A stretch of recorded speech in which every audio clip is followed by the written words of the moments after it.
Today we're going to be talking about how to improve your marketing with split testing. My name is Leah Mazur and I'm a Facebook and Instagram advertiser. I've been working in digital marketing for the past 10 years and specifically doing just Facebook and Instagram ads for the past 5 years. I have my own company. I consult with a variety of different clients in different industries, helping them with their Facebook ads. So split testing is also known as conversion rate optimization or A/B testing. And essentially what people are talking about is typically running a split test on a landing page. So you create two versions of a landing page. You've got version A and version B, and they're usually slightly different. And you split your traffic between the two pages, and then you look at the data and see which one performs better. So if you have 1,000 users coming, you might send 500 to version A, 500 to version B, and see which page gets more sales. And in this way, you can optimize your advertising to learn more and more about what your customers respond best to so that you can improve and get better over time. However, a limitation, especially for startups when you're just starting out, is that you need a lot of data to run tests. That is a lot of users. So if you've only got a few hundred people coming to your website every month, you're not going to have enough data to split them up between the two variations and actually get enough conversions to be able to get any significant learnings about which one performs best. So in this presentation, I'm going to be talking about 4 ways to set your tests up for success so that you can really maximize the results of your split tests and get the most data out of them. And number 2, the most important factor that you need to focus on when testing. So let's go into the four factors to set your test up for success. Number 1 is speed, number 2 is clarity, number 3 is relevance, and number 4 is consistency. So number 1 is speed. Slow load times will cost you traffic. So on this next slide, I have a screenshot from Facebook ads, and you can see that we've gotten almost 10,000 link clicks, but there were only about 7,600 people who actually fully loaded the landing page, which is what landing page views means. So there was about 2,000 people that dropped off from here to here. And often the biggest reason for that drop off is the page taking too long to load. So if you're paying for 10,000 users to go to your website, but you're losing 2,000 of them just because of the page speed, you're significantly reducing the amount of users that are going to be participating in your split test. So this is a screenshot from PageSpeed Insights, which is a free tool from Google. You can put your website in here and it will give you data on how your page performs in terms of speed, and it'll give you recommendations for how to improve that. So that is one tool that you can use to make sure that your speed is as fast as possible. Your landing page is loading really quickly. Number 2 is clarity. You want to make sure that your message and your ad copy is really simple, and you want to make it really obvious what the next step is for them. So this is a screenshot from Honey. Honey is a Google Chrome extension that you can install that will basically search the internet for the best prices for you. So as you're shopping, they scour the internet for coupon codes and they find them for you, and then you have coupon codes to use when you're shopping. So they do a really good job of making their message super simple and super clear on their homepage. And it's also very obvious what the action they want you to take here. There's only one thing to do, I guess, other than log in. But they even removed their navigation. The only thing you can do on this page is just add it to Chrome and install the extension. So it's really clear, really obvious what they do and what the next step is for the user. Number 3 is relevance. So you want to try to appeal to a specific benefit or outcome. So that last page with Honey was their website homepage. So it's a bit more broad, but this is an example of one of the landing pages that they're using from their ads. And this landing page talks about how it can save you money specifically on Nike, and they've got the picture there specifically for Nike, and they basically have kind of designed the landing page to look like a blog post, and it shows you how you can save money on Nike specifically. So what they've done is they've gotten more specific with their messaging and gotten more specific in how it benefits the audience.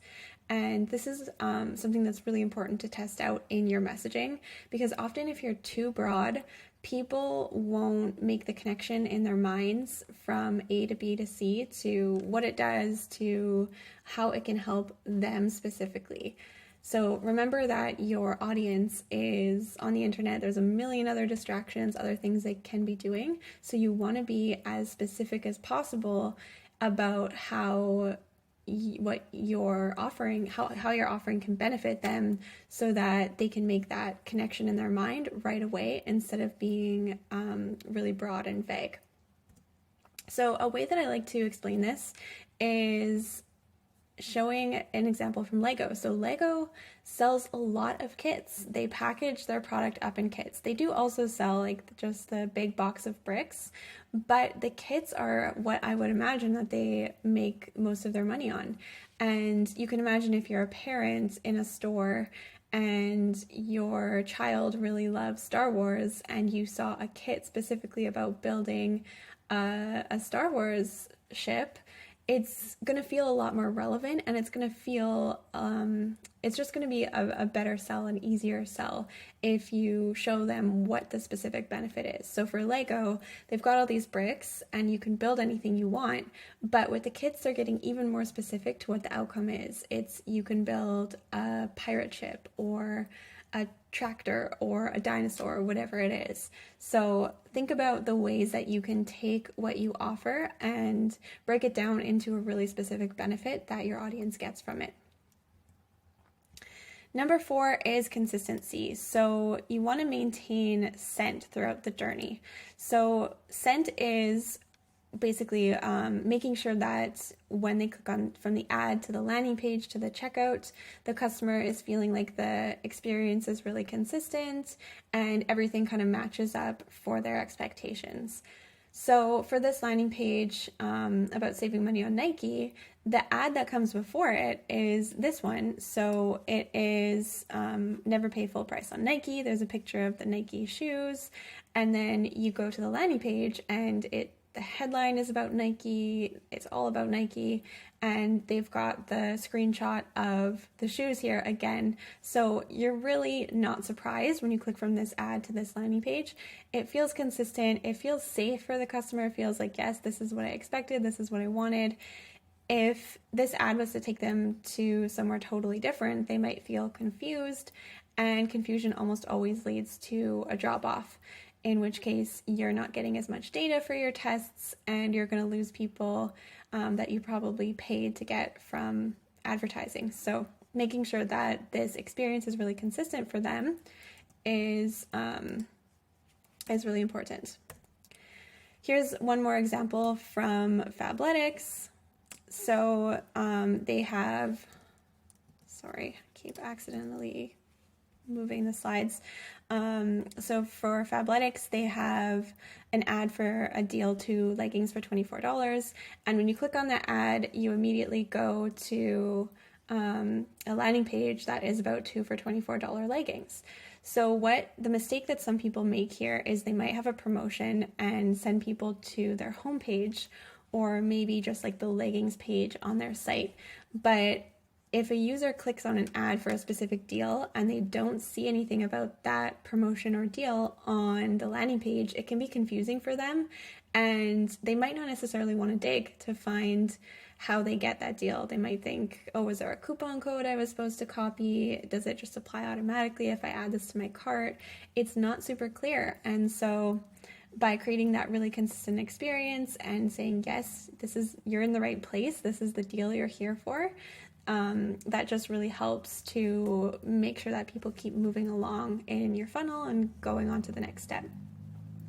And again, here they have, they make it really clear, like in the Honey homepage example, they make it really clear what the next step is. There's a get started button. It's pretty much the only thing you can do. And it's very clear how you take advantage of this promotion. So those are the 4 ways you can set your test up for success to make sure that you're getting really good data out of it. So number 1 is speed, number 2 is clarity, number 3 is relevance, and number 4 is consistency. The next thing I want to talk about is what should you test? So there's a famous test from Google where they tested, I think, something like 50 different shades of blue to find out what shade of blue they should use for the links on their search engine results pages. And this is, I think, what a lot of people think of when they think of split testing. They often think of like the button color or things like that. But unless you're Google, you don't have enough traffic to be testing multiple shades of a color. So I don't recommend that for your tests. The most important thing you should test, in my opinion, is your message. So your message includes the angle that you're taking or the positioning, the way you're positioning your offer, and then the copy, so the text, the actual words that you're using. So basically what you should be testing is what you're saying and how you're saying it. Here's a few quotes from a few marketing experts. So we've got Dave Gerhardt. He's pretty big in the B2B marketing space. He says, people don't buy from you because your website is pretty. Of course, that helps, but they buy because of the words on your website, the copy. Does it match what they need? Does it tell a story they relate to? Does the way you write build trust? Does it make people believe? Then we have Pep Laya, who was the founder of cxl.com, which is a really good conversion optimization blog and training resource. And they've got resources for learning other digital marketing strategies as well. And he says, fundamentally, design is communication, and you can't communicate if you don't know what you want to say, which is why you need a copy-first approach. So copy is always the most important and the main thing that you need to focus on with testing. Once you've got your copy down, then you can focus more on the colors and the design and things like that. So to give you more of an idea of what I'm talking about with angles or positioning, I wanted to share an example that would help kind of explain this concept. So we have a product here, very well-known product, laundry detergent, but you can market that product in multiple ways. You can say it cleans deep and smells fresh. You can say it's free of dyes, chlorine, phosphates, and optical brighteners. You can say it has 10x the cleaning power of other leading detergents. So there's different ways that you can position the product, and your product might sell better depending on how you talk about it and the messaging that you use around it. And so when your company is new and you're first learning about how your product fits into the market, it's a really good idea to do a lot of testing on this messaging and figure out what resonates the most with your audience. However, one thing to keep in mind as well is that different angles are going to appeal differently to different audiences. So this is just an example I just made up. Just made this up, but college students might resonate more with wanting to smell fresh. Environmentally conscious consumers probably care more about being free of dyes, chlorine, phosphates, and optical brighteners. Parents are probably the demographic that cares the most about the cleaning power because they've got messy kids to clean up after. So this is just something extra to keep in mind, is that when you are when you're coming up with your messaging and stuff, it's not a one size fits all. You might need to tweak your messaging for different audiences. When you're doing split testing, you can split test with your landing pages, but you can also use your ads to do testing with your messaging. So this is something that I do with my clients a lot, is I do a lot of message testing on the ad side, and then I let them know what kind of messaging resonates most with their audience, what gets most clicks and engagement, what seems to be working best on the ad side. and that can inform the messaging that they put on their website, in their email marketing, in their social media, and the rest of their marketing efforts. So ads can be a great way to speed up the testing process with your messaging. And I have an example of that here for you. So this is Endy, a mattress company. And I've got 3 different ads here that I took from the Facebook ad library. And so the first angle is very Canadian focused. So they've got winning over Canadians, Canadian made mattress. Even the graphic is kind of like the lumberjack Canadian pattern. So this angle is really heavily focusing the fact that the company is Canadian. And there's also a bit of social proof in there, like saying they're winning over Canadians. It's an external article that they're promoting, so it's kind of making them look like they're being promoted by another company. So that's kind of the messaging or the angle they're taking with this ad. With the second ad, this one is focusing more on convenience. Buying a mattress online can save you time, money, and the headache of carrying a bed upstairs. So based on the graphic here, I would say that this one is probably being targeted more towards an older demographic, that they might care more about the ease of not having to transport the mattress from the store to their house. So that is a convenience angle that they're doing. And then the last one that we have is value for price. So where can you find a mattress that's comfortable for under $1,000? So they're emphasizing how comfortable it is and the quality, but also that it's less than $1,000. So to recap, number 1, set yourself up for success when you're doing your landing page tests by considering speed, clarity, relevance, and consistency. Number 2, the messaging is the most important thing for you to get right first. So test and improve on your messaging to get the best results. And you can use advertising to help with this and speed up your results. Lastly, there's a couple of resources that I want to leave you with. There is the Unbounce Conversion Benchmark Report. So this is a bunch of benchmark data that Unbounce has released. They release it every year. They just released the 2021 report. And there's different industries there, so you can go and look up your industry and see what kind of data you should be expecting from your own landing page tests.